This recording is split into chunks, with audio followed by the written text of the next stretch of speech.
Buddy, what's happening? It's Brent Axe here. We're live on the Syracuse Orange basketball Facebook page. Coming off the heels of a big win for the Orange, a rare kind of comfortable win for Syracuse, led pretty much wire to wire. Go down to Pittsburgh and grab a much-needed win for the Orange to stay on track, to finish strong, to stay somewhat in that conversation for the postseason, particularly a strong run in the ACC tournament, a real take care of business type of win for the Orange. Their seventh straight victory over Pittsburgh overall. And the final score from the Peterson Event Center, Syracuse 72, Pittsburgh 49. We're here thanks to our friends at Krause Health. Always great to see you guys in the comments section. Always let us know where you're watching us from. Always enjoy seeing that. You guys do your thing, and I will start responding to you and reacting to your comments here shortly. I just want to remind you that we also put this on YouTube and in podcast form. If you do miss it live, Syracuse Orange Sports on YouTube, and subscribe to syracuse.com podcast as well. Well, you get also the Syracuse Sports Podcast with my man Ben Burrows and I behind the scenes tonight on the chat. We did a recruiting chat. We updated all the recruits for the class of 2020, the potential recruits, because there's not a commit yet, for the class of 2021, class of 2022. Five-star DR Johnson is committed. Five-star Chance Westry is visiting Syracuse Saturday for the North Carolina game. What are the chances of the Orange getting those players? And several that I did not mention. Take a listen to the Syracuse Sports Podcast. Ben Burrows and I subscribe on iTunes, on Spotify, Stitcher, wherever you get your podcasts. But on this one tonight, Elijah Hughes, in the first game at the Carrier Dome, was held to 10 points. Pittsburgh actually defended him well. That was not the case tonight. It was quite the opposite. Hughes off the dribble, Hughes inside, Hughes from the outside, you name it, he did it. 25 points on the evening. But it was the second straight game for Barama Sidibe. You know, as Jim Boeheim said at his press conference after the Georgia Tech game, kind of said it a little bit after tonight's game as well, they're a different team when Barama Sidibe plays like this. And like this was a double-double, his third of the season. Barama ends up with 13 points, 10 rebounds on the night. The only thing that holds him back from being better, kind of always the same problem with Barama, right? He did pick up a fourth foul in the second half, but when he's picking up a fourth foul after piling up the stats and the numbers and the contributions that he did, and I didn't even mention what he did on defense as well. 13 and 10 is the headliner, but he had 4 block shots and 5 steals. I mean, his best game of the season. There's something about playing at Pittsburgh. You may recall Barama went to Pittsburgh in his freshman year, January of 2018, had 18 points and 16 rebounds. He loves playing in the Peterson Event Center. I don't know if it's the Primanti Brothers sandwiches they serve there in Pittsburgh, Iron City beer. I don't know what it is, but he loves it down in Pittsburgh. He played really well tonight. Joe Girard with 16 points on the evening. He had 4 3-pointers, a couple of really deep 3-pointers as well in the second half of this game. Marek Dolezaj struggled from the field. He missed a lot of bunnies, a lot of easy shots, going 3 of 11, but he did end up with 9 rebounds on the night, 6 points for him. On a down note for the Orange, Buddy Boeheim left the game about 5 minutes in. He had an offensive charge, kind of messed up his ankle a little bit. He was evaluated at halftime. We were told he could come back if necessary. It certainly wasn't necessary, so we'll see what that means for his status Saturday against North Carolina. Bryson Goodine, though, looked really good in Buddy's absence. At times, Elijah Hughes was at the 2, which a lot of fans have wanted to see this year. Bryson with 4 points. He gets Bryson with 5 points and 4 assists on the night. Quincy Guerrier with 4 points and 7 rebounds on the night. Much better effort for him on the boards, and kind of overall didn't score much tonight, but had a couple of key buckets around the hoop for the Orange after a real struggle against Georgia Tech on Saturday. And that was really it for Syracuse. It was the Hughes and Barama show, and Barama doing his thing was exactly what Syracuse needs. And as Jim Boeheim noted, they're just a different team when he plays like that. Syracuse's defense was much better tonight. That's the 2-3 zone defense that you're looking for. Active, trapping shooters. We mentioned the numbers that Barama had on the defensive end. Something has clicked with him in the last 2 games, and it's interesting because in a radio interview that Jim did this week with our friends on ESPN Radio in Rochester, he said, when asked about the inside game of his team, Jim now saying that he's got to recruit better. That's on him. You know, maybe Barama took that personally and wanted to prove that, no, you recruited me and I can do this. Barama still has his faults, certainly, but the last 2 games, he's been terrific. Syracuse shot 45% overall tonight, 25 of 55. Pittsburgh, 29%. I think it's the 11th game that Pitt has shot under 30% this year. That's a common theme for them, 16 of 54. Overall, Syracuse was 7 of 21 from three-point range, dominated the boards, 40 to 31. Syracuse now they caught up in the turnover department in the second half. Pitt had 17 turnovers in this game, a bunch of those. I think they had 13 turnovers at halftime. So in points off turnover, Syracuse wins that category 16 to 13. Syracuse outdoes Pitt in the paint, 32 to 18. You name it, Syracuse took care of business in this one. So a terrific win for the Orange. Is Mike checking in from El Paso. What's up, Corey? What's up, Jamie and Matt? And Iris watching in the queue. Dayton, Ohio for Jamie. Oh, Dayton's got a great team this year. Could Dayton make a Final Four run? That's a fun team to watch for sure this year. Pat says, what about Sidibe? Tucson, Arizona for Karen. Hope it's nice and warm out there for you. Claire's in Baston. Go Red Sox. Corey, yeah, how about Marek?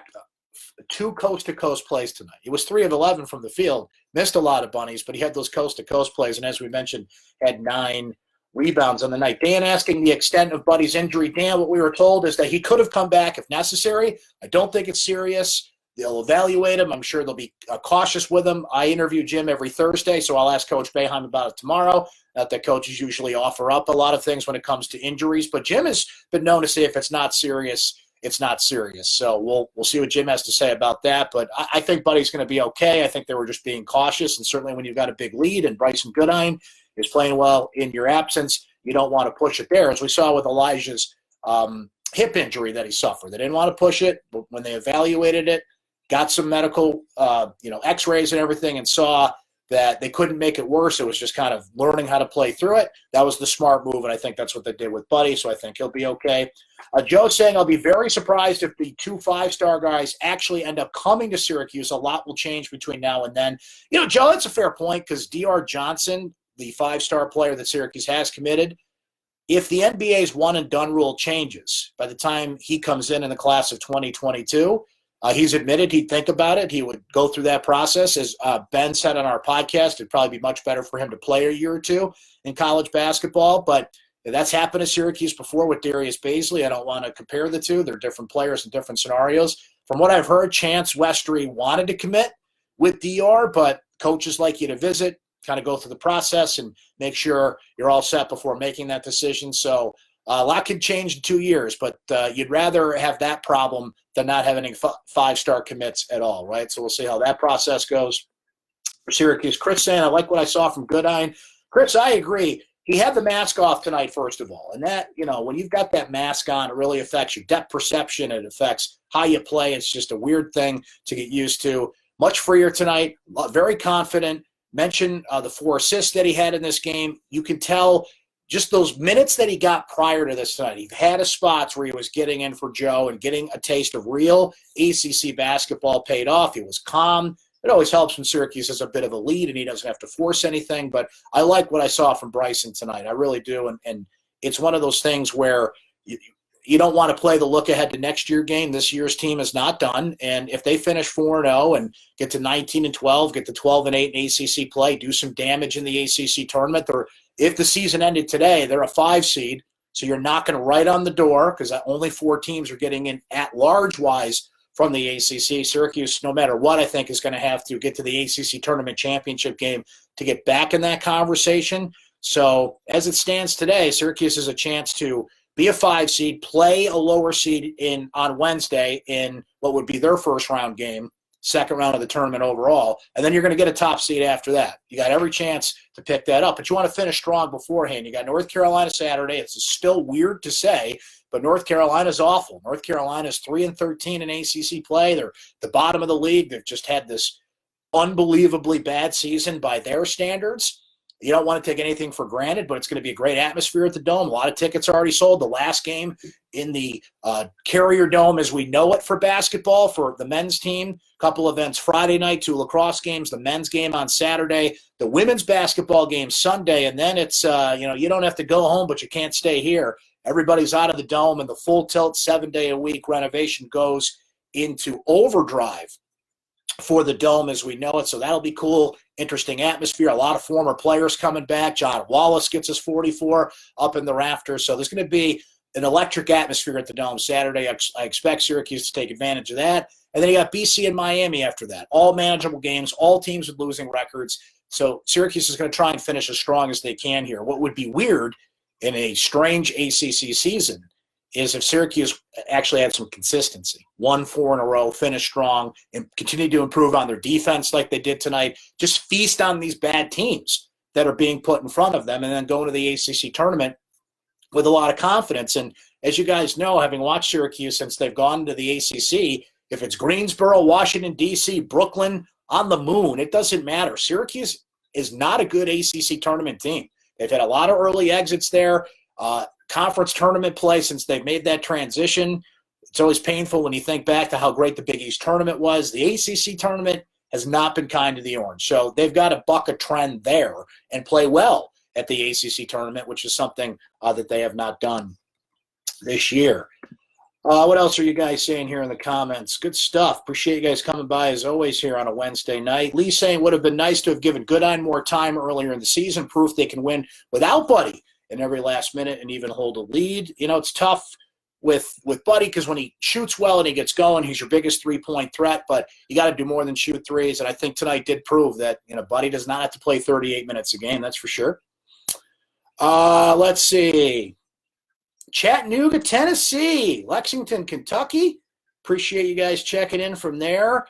We mentioned that Anthony, Syracuse is a 5 seed in the ACC tournament if it started today, but a lot can change in the next couple of weeks. They just got to keep grinding, keep winning here. From Houston, what's up, Blake? Got a couple friends down there in Houston. Great city. Claire saying we'll be loud and proud at BC next week. Nice to see that. New team, as Mike says, and a team that can buck that ACC tournament trend. Absolutely, Mike. New opportunity, new chances. ACC tournaments in Greensboro this year. Jim Boeheim's favorite city, right? Remember that from a few years ago? My man Marty down in Tarpon Springs, Florida. Been a little chillier down in Florida than usual, but hey.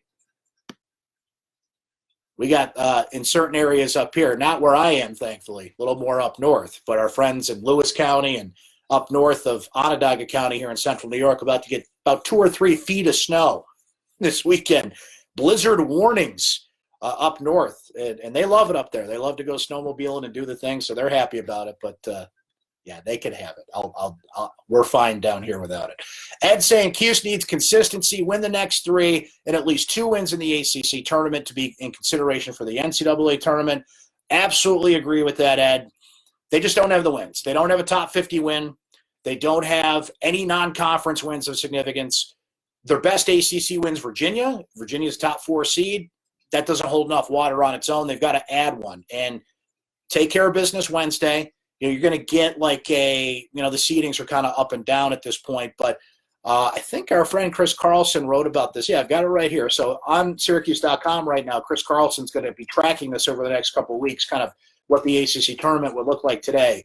So Syracuse is a 5 seed. They're going to get, maybe one of these teams they've played, a Miami or a Pittsburgh, a Wake Forest, who beat Duke in double overtime last night. They are not a pushover in that next round. And then you're going to get one of the top seeds, one of those teams you need to beat to improve your resume, to improve your record, add another quad 1 win, but you need that top 50 win too. The selection committee is going to be very selective with Syracuse, but what Syracuse has to do is knock on their door, make noise, make them notice Syracuse. And the best way they can do that is to finish out the year 4-0, get to 19-12, get to 12-8. Now, think about this, 12-8 in the ACC in any other year. That's all I need to know if I'm on the committee, right? If you went 12-8 in the best conference in college basketball, I'm putting you in. This is not that year. It's a weird year in the league. It's a down year, and this would still be important anyway, but they look at who'd you beat, and Syracuse doesn't have the wins. But if they go to the ACC tournament and pick up another quality win or two, I mean, it'd be nice to win the thing and get the automatic bid, but I think that's a lot to ask for this team to do. But I think even just getting to that championship game might be enough because they'd be a 5 seed. They'd be knocking on the door. And, You just never know, right? Let's see. So a good question there. Oh, Dan mentioned, who is the tiebreaker for the 5 seed between Syracuse and Notre Dame? From what I understand, this is what Chris wrote, Dan, to answer your question. With the win, the Orange would be the 5 seed in the ACC tournament if it began today, even if Notre Dame wins. Syracuse would get the 5 seed in the case of a tie because it had beaten a higher seeded team, Virginia, than Notre Dame has. So that's the tiebreaker. The Orange have it there. Good question there. Thanks to Chris for clarifying that for us and giving us the answer. All good questions and something to track, something to keep an eye on here over the next week and a half. And Chris will be doing that. We'll have plenty of coverage for you on a number of fronts going down the stretch. I just saw your comment there, Martin. 3 to 6 inches of sand where he is in Florida. Fantastic. I love it. Jim noting that Bryson Goodine, when given substantial minutes, produces. He's one of those guys that's been good in practice. His progress was held back a little bit from the broken nose, got used to the mask, and they wanted to kind of ease him along there. But he's one of those guys taking advantage of those minutes. I think Jesse Edwards has been pretty impressive in the time he's been given, the spots he's been given. Barama's been great the past couple of games, so you don't want to push that too far. But boy, again, I don't want to look at it next year because this year's team's not done. But next year's team, even without Elijah Hughes, who I think is done. I think he's going to the NBA draft. He's going to turn 22 soon, and his NBA stock is solid. He will get picked. His game translates to the next level. I don't want to speak for him, certainly. We would all welcome him back if he wanted to, but I think that's a guy that's going to be playing in the NBA next year. Even so, what Quincy Guerrier has shown, Bryson now, Jesse, these younger players, what they can be next year. Joe Girard, obviously, has played all year and is going to be a leader on this team next year. It'll be interesting if both D.R. Johnson and Chance Westry commit for 2022. You've got Kadari Richmond coming in next year, who's an impressive player in the backfield. Woody Newton comes in for the Orange next year. So still a lot of young, raw potential guys mixed in with some experience with Buddy back next year and Joe and the guys that return, Barama for his senior year, Marek back again. So next year's team is looking pretty darn good. This year's team's going to have to fight a little harder to get there because they didn't – it just goes to show you it's a 4-month process. I'm talking about how important the ACC tournament is, and it is. Frankly, I'm not a fan of that. I think you prove yourself over 4 months, not 4 days, but I don't make the rules. The rules say that the conference tournaments matter if you have a good showing, and you can get an automatic bid by winning those things, which, again, I'm not a fan of. I think you prove yourself over 4 months. Conference tournaments are, for the most part, basically fundraisers and good filler programming for ESPN and television programs for the week. But, again, I don't make the rules, and I'm in the minority because people love conference tournaments. And they certainly love them this year if you're a Syracuse fan because that's their second chance. That's their parachute to get in. Let's see. Michael's saying, what are our other Quadrant 1 wins? So at this point, Virginia's a Quad 1 win. Ben, if you're watching, my man Ben Burrows, who's helping us behind the scenes on the chat, double check me on this. So Virginia's a Quad 1. I'd have to look at – let's pull it up while we're yakking about here. That's a good question because I don't want to just do it off the top of my head here. So let's look that up while we're talking about it. And, Ben, you do the same if you know offhand. And anybody else in the chat, if you guys know offhand, I just don't want to be wrong about that and tell you a Quad 1 win if it's not a Quad 1 win. Brian, attendance is looking about 30,000 to answer another question that I saw while we're looking this up here. So Quad 1s are Virginia – because they've got 4 of them, right? So what else would qualify as a Quad 1 at this point as I'm just kind of going through the schedule. Let's see here. I don't think Virginia Tech qualified as a Quad 1, right?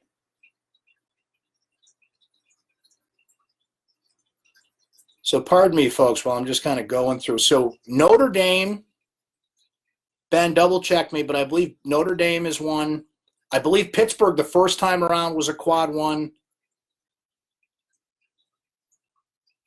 And as I'm just kind of scrolling through here, I'm trying to find what the other ones was. I know I'm sorry, you know what I'm thinking of? They only have 2 Quad 1 wins because the 4 I'm thinking of is combined between Quad 1 and Quad 2. I believe their combined Quad 1, and tonight was a Quad 2 win. I believe their combined Quad 1 and 2 record is now 5-12, something of that nature. So I apologize not knowing that off the top of my head here, but I think it's only 2 quad ones. I think it's Brian notes it here in the chat as well. I think Notre Dame's the other one, right? So they have a combined record in quad one and quad two. They now have 5 wins in that department, but not enough, certainly.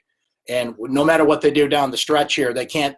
All they can do, the best they can do, is quad two at this point. So I apologize I didn't have that right off the top of my head. I'm pretty sure Virginia Tech qualified as one, and Notre Dame qualified as the other quad one win. But somebody could double check me and correct me on that one.